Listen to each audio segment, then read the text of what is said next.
কিন্তু প্রশ্নটা অন্য জায়গায়। প্রশ্নটা হলো কি, এই ঘটনাটাকে কিন্তু এই মামলাটা নিয়ে সর্বশেষ রায়টা নিয়ে পাবলিক পারসেপশনটা কি? পাবলিক পারসেপশন কিন্তু ভয়ঙ্কর। কেন ভয়ঙ্কর সেটা আমি বলি আপনাকে।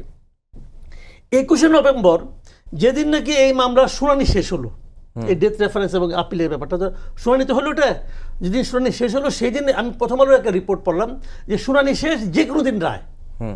এই ছিল শিরোনামটা। ওকে, আমি ওই রিপোর্টটা পড়ার পর আমি কিছু কমেন্ট পড়ছিলাম। 21শে নভেম্বর কিন্তু এই মাসে আরও মানে 9-10 দিন আগের কথা বলতেছি।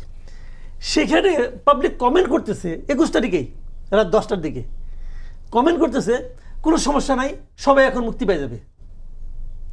বুঝলেন, এখন আর কোনো ব্যাপার না, মুক্তি পাওয়া কোনো এখন মানে এই কয়েকদিনের ব্যাপার, মানে সবাই এইভাবে বলতেছে।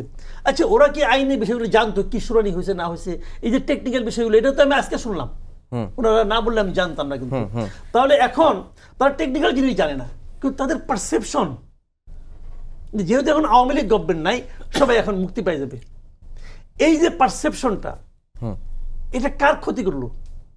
এটা ক্ষতি করলো বিচার বিভাগের। এখন বলেন এই ক্ষতিটাকে আজকে হলো প্রথম না, আজকে হয় নাই, কিন্তু এই ক্ষতির শুরু কিন্তু হয়েছে বিএনপি আমল থেকে। আমরা খালি ফিনিশিংটা দেখলাম, কিন্তু এই ক্ষতিটার শুরু কিন্তু হয়েছে বিএনপি আমল থেকে। এবং যে লোকগুলি কথা লেখছে সেই লোকগুলি এখনো মনে করে, সেই লোকগুলি কিন্তু মনে করে যদি এখন হাইপোথেটিক্যাল ধরেন যদি শেখ হাসিনা ক্ষমতায় থাকতো, রায় কি হইতো?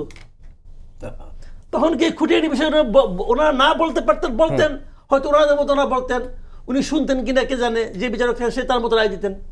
তো হিসাবগুলো এখানে, যখন বিচার বিভাগ নিয়ে মাস পিপুলের পারসেপশন এরকম হয়ে যায় এবং সেই পারসেপশনের রিফ্লেকশন দেখা যায়, তখন কিন্তু এর ভয়ঙ্কর অবস্থা হয় দেশের জন্য। আমি শেষে ফিনিশিং একটা কথা বলি আপনাকে, দেখেন সামনে কিন্তু আমরা ওয়েট করতেছি যে বিচার বিভাগের সংস্কার হবে, হবে না? সেই সংস্কার জন্য এই বিষয়টা তারা যেন ভাবেন যে হচ্ছেটা কি।